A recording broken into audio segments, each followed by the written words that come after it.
সমাজই করেছিল এবং 90-এর গণ উত্থান করেছিল ছাত্র সমাজ।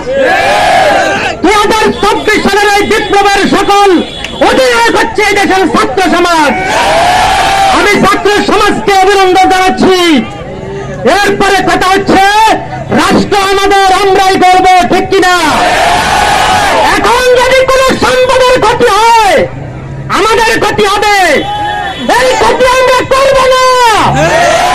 যদি কোনো ক্ষতি হয়ে গেছে আজকে আমরা মনে করি, আমরা দেখেছি দুর্বৃত্তরা আমাদের পাশে এসে আজকে দাঁড়িয়েছে, এখন তাদেরকে দেখি না।